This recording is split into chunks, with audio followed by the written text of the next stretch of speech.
Well, good evening, comrades.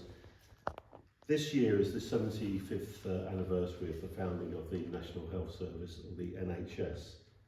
It was founded on the 4th of July 1948. It came out of a revolutionary mood amongst the British soldiers returning from the Second World War. During that time, my dad was out in the Middle East, in Palestine and Egypt, fighting. And because of the clash with the officers, they formed workers' councils and soldiers' parliament. And the mood amongst those soldiers is they did not want to return to the conditions they had suffered coming from the slums of London, Glasgow, Manchester and every other working class area. And Labour won a landslide victory on the left-wing programme. Clement Attlee became Prime Minister. And to put it in context, Churchill, a wartime leader, who opposed the NHS, by the way, lost massively, even though he wasn't seen by working class people as the hero. You watch all these programmes now on television, some saw him as a necessary evil. But anyway, we're not here to discuss Churchill. I could spend all night on that one as well. Now, at the end of the war, half of Europe had fallen to the USSR, and capitalism had collapsed in most of that area. There was a revolutionary wave in the colonies of France and Britain. And as I say, soldiers demanded a land fit for heroes. Mind you, they demanded a land fit for heroes when they came back from the First World War as well. But capitalism never gives workers a land fit for heroes. We'll come on to that in a moment. Now, that Labour government, within the first few years, nationalised rail, coal, steel and other areas of the economy, and partially nationalised health. I'll go on to the partial nationalisation. Now, the NHS, the founding of the NHS is the greatest achievement of the Labour movement and of the working class today. Hopefully we can go a lot further than that in the future. And up until then, visits to a doctor or hospital had to be paid for. Or there were charity hospitals like the Royal Free Hospital in Hampstead, and there were other hospitals around Britain. This catered for the very poor, but many workers fell out of being covered by this and had to go without health treatment, even basic health treatment. Now, my dad used to tell me that when he was growing up, my Irish grandmother was a widow. My granddad died in the First World War, and him and his sister and brother, to provide medicine, my grandmother often had to go and pawn things down at the, I don't know if they still have them, pawn shop. She sold her hair to raise money, things like that, just to provide medicine. That's what it was like for working class people. And they were living in a slum in Shepherd's Bush at the time. They later graduated to a slum just off the Port Villa Road, so they moved up a little bit from one slum to a slightly better slum. Now, Engels, in his Condition of the Working Class in England, describes the conditions of workers in Manchester, of insanitary slums, of polluted air, of contaminated food and water. People were dying at a younger age in the late 19th century than before the Industrial Revolution. Actually, for the first 83 years of the Industrial Revolution, conditions of working class people and their health fell backwards, because they were healthier, even though they were working hard, they were healthier living as peasants out in the countryside than they were in these towns. Cholera, typhus, smallpox was rife in all of the major cities. One good thing though, that the rich were affected by more than the poor, because they drank water. As you say, I don't normally drink water. The poor people were drinking beer and gin, so they didn't catch the same, some of the same diseases. That's why there was a programme to protect the health of the rich. There was a programme, but also the working class were becoming not fit enough to fight in the army, to defend the empire, or to work in the factories. the state of the health of workers was so bad they had to do something to improve the stock, if you like, because they do treat us like animals. They built sewers, water pumping stations. Many of these Victorian buildings still exist. They introduced rubbish collection, vaccinations, etc. Now, the growth of the working class and the growth of trade unions gave the working class a voice, and the right to vote was extended to working men, not yet women by that stage, and strikes took place demanding better conditions. Now, at that stage, many unions backed the Liberal Party, and the Liberal Party carried out limited health reforms, and that was to stem the mood for socialism and for radical change. They get crumbs off the table, so to speak. And it was from pressure from the Rail Union, the precursor of my union, the RMT, that moved a resolution to form the Labour Representative Committee, which later became the Labour Party in 1906. Now, the Liberals introduced national insurance in 1911. Workers paid for a stamp that entitled them to see a GP and get a prescription for free, but their families weren't covered. It was just the person working. During the 1914-1918 war, there were strike movements, but for want of a better word, there was a fall in the amount of strikes during that time. But the experience of the trenches, the carnage, and also the influence of the Russian Revolution meant that there was a huge militancy throughout Europe, and Britain was not unaffected.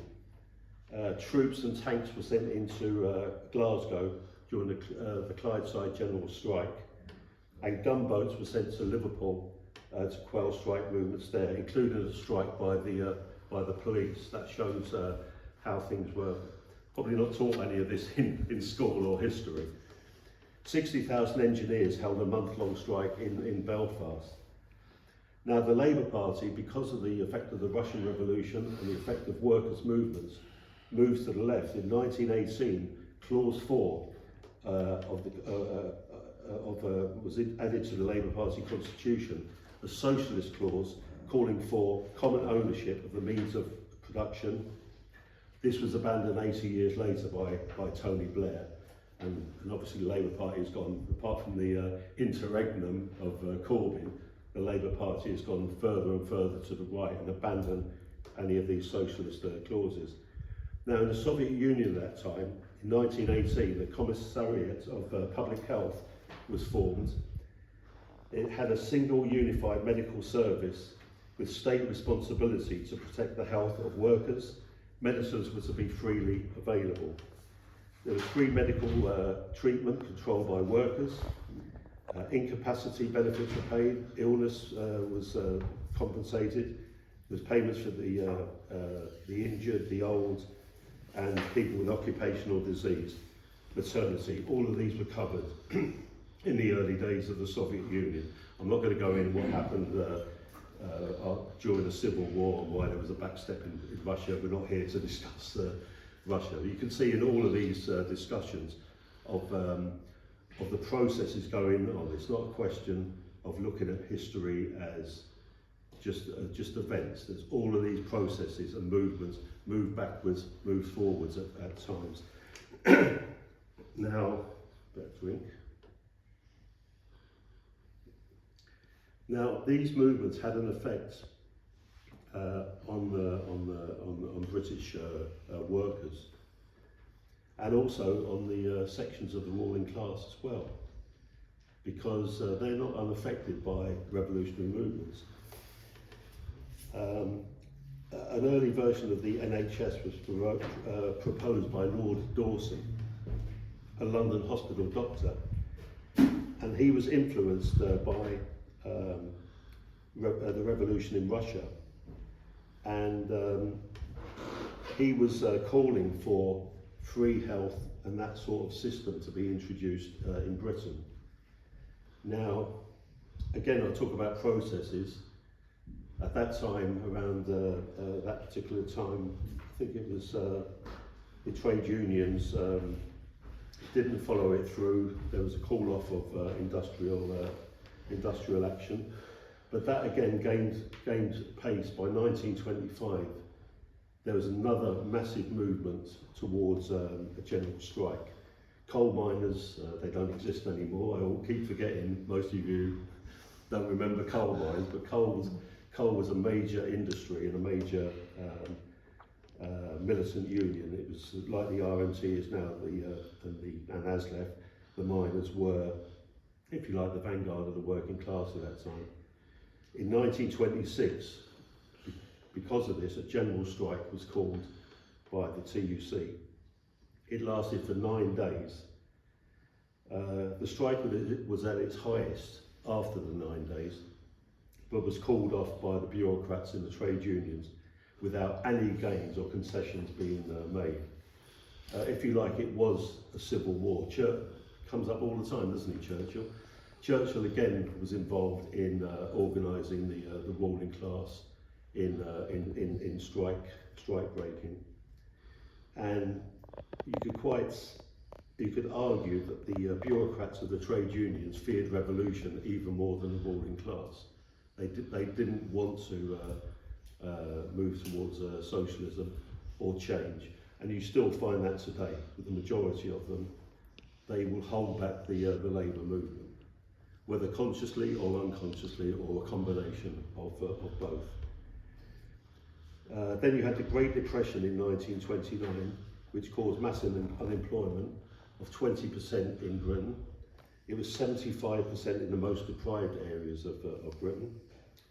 Again, people's health suffered, and fearing losing their jobs.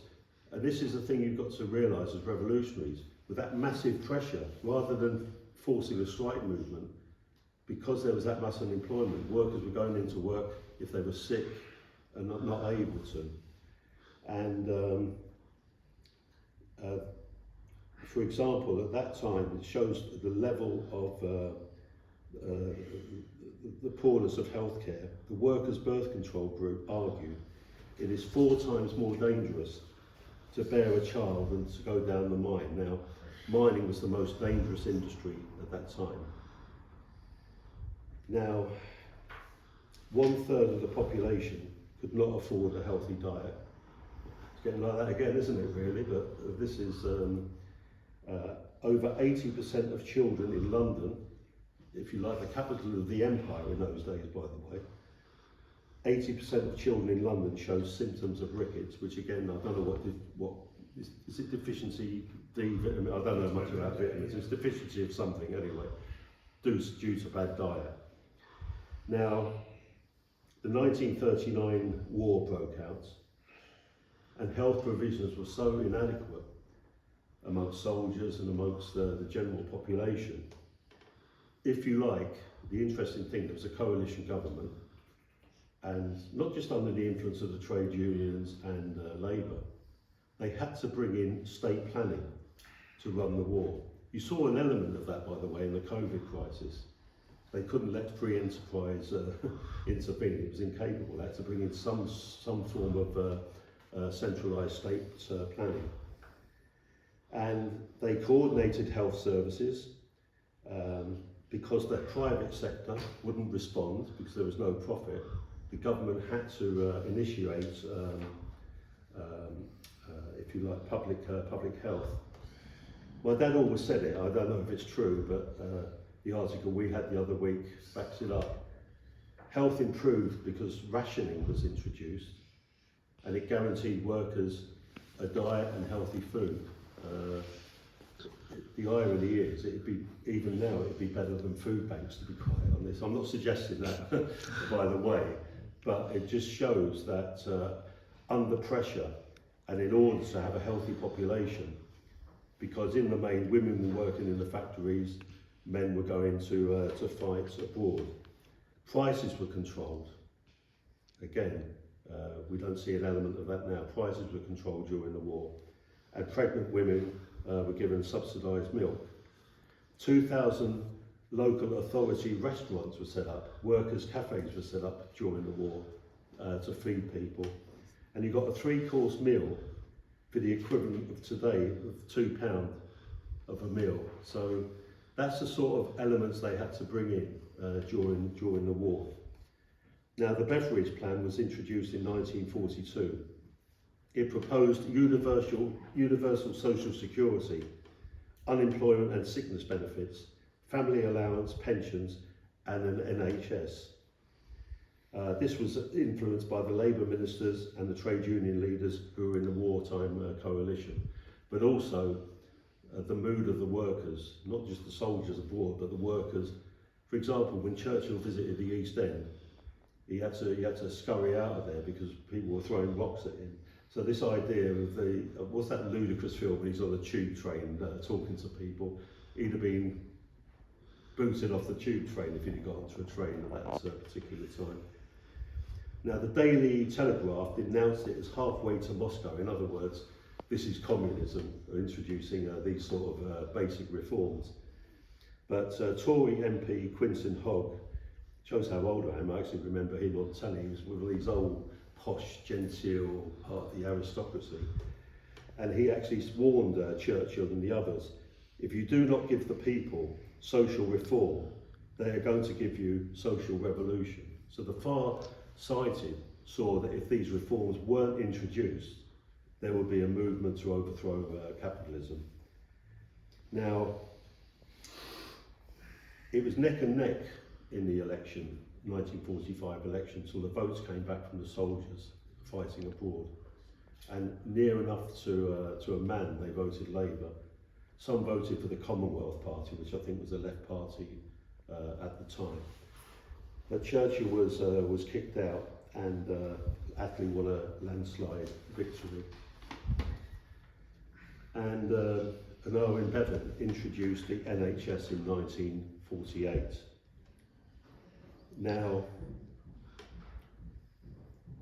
immediately, Labour backtracked on its plans to have a universal free health system, and it didn't quite get there. Concessions were made that NHS consultants could keep private beds and private practice. GPs were allowed to be self-employed. There was no workers' control at all in the health service. Dentistry was not free, and we see that now. It's less and less you've got a chance of getting an NHS dentist. You have now people pulling their own teeth out to avoid decay. It's quite horrific stories you're getting 75 years after the introduction of the NHS. And Labour, it's got to be said, carried out minor reforms to appease workers. As I said, my dad came back after fighting in the war, and after growing up in the slum in West London, there we are. We ended up living in the slum first in Paddington and then in North Kensington. So workers came back to the same conditions, but those few crumbs, if you like, were put in place by Labour to appease workers, and Labour actually successfully staved off revolution. Now, again, I haven't got time to go into it. You had the post-war boom after that, and there was an upturn for about 20 years, which did allow more reforms and slightly better conditions for many working class people. Always seemed to be my family was always 10 years behind that. It was quite funny on a programme once, and it said women started going out to work in the 80s. There was no stage ever my mum didn't go out to work. So I don't know where these places existed. So Labour kept capitalism intact. The pharmaceutical industry was left in private hands and has grown and continues to bleed the NHS more and more each year. All sectors of our programme is that all sectors of the NHS should be nationalised under workers' control and management. All medicine should be free, as should all medical services should be provided free. There should be a mass building programme of hospitals. We need to train up thousands of doctors, surgeons, dentists, whoever else not going to go through all of the jobs involved in the NHS. And I'll be controversial here, because some on the left say, on the question of immigration, yes, we're not opposed to immigration, but the NHS and other industries in this country, particularly the NHS, are stealing trained doctors from Africa and other areas, which is leaving hospitals in many areas of the world denuded of, hospitals are even closing because they haven't got skilled workers. Now, I'm not blaming the people that come over to do those jobs, but it's a question of them wanting cheap labour rather than training people and paying them the rate for the job. We've had a whole period after the post-war boom. I remember going to the Labour Party conference as delegate in 1978, and Callaghan, who lost the election to Thatcher, was putting forward neoliberalism. So the idea that Labour wouldn't have introduced it might not have been quite as strident as Thatcher, but there was a movement. We'll be having a meeting on it after the coup in Chile. There was this movement of a move against socialism, a move towards cutting back on social care and the social wage, and making major attacks on working class people. Now, that was carried out by Thatcher. Blair extended privatisation in medicine, in education, and in all areas. Starmer is not going to do anything to tackle the question of trusts, of private medicine. In fact, I think he's saying he's the friend of business. What did he say? He's not the friend of the people living on benefits. He's siding now with the ruling class. That's where we are. Where we are now. Now, the Tories at every stage, as I say, they opposed it being introduced. They would gladly end the NHS, but there is mass support for the NHS. It's probably something in this country that is still seen. It's like a battered and bruised old boxer, really, isn't it? But it's still loved and revered. And I think when we're out in the streets, our main campaigning is still on the NHS. And it's very, very few people, even the Tories, see the need for the NHS. Now, I'll reiterate our demands to close my introduction. That one, we need a national coordinated health service, free from privatisation, free from profit. We need that particular the health service controlled by workers, accountable in local, regional and national committees. We need free health, including dentistry, free prescriptions, end all private medicine, and well, not close private hospitals, but transform them into NHS hospitals. Also, we need to train up, as I said earlier, thousands of doctors, dentists, nurses, and improve the pay of those workers. It's also a question, I think I've made the point in previous meetings. In a socialist society, the workers would actually decide in local areas what is spent on health, what is spent on education, if you needed to build a swimming pool. All of that would be planned and discussed of how you would use the resources or the surplus value created by workers through their labour. And I think it would be a situation that not only the wage of workers would be increased, but by bringing in rent controls, by bringing in controlling the price of food. In fact, you'd nationalise Sainsbury's, Tesco's, the big companies. So you bring the price of food down, you bring the price of electricity and gas down. So it's not just a question of wages, it's a question of the social wage as well. That health, transport, housing would either be very, very, well, health and education would be free. Housing, I mean, I visited Berlin a few weeks ago, not the socialist thing, but with my friend Jerry, and they were mocking the system there. But as with all of its faults, in the DDR, rents were only 10% of the income. Sorry, of the wage. Now, that could be brought in, elements like that.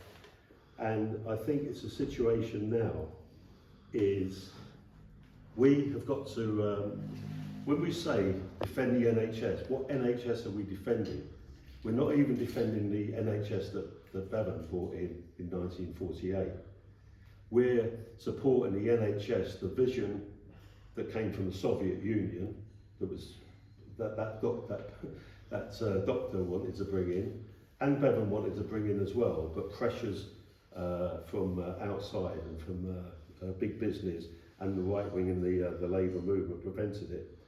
We want an NHS that is truly a national health service, free to use, and is the benefit of all people in society. That people should not have to worry about their health, and that should be free. And the same goes with, Dan will probably come in education. Education actually mirrors the same attacks on the health service. That too should be free from, both should be free from cradle to, well, I'm not saying people in the cradle should go to school necessarily, but you get the message. It should be free from early age till the day you finally depart. So thank you, comrades.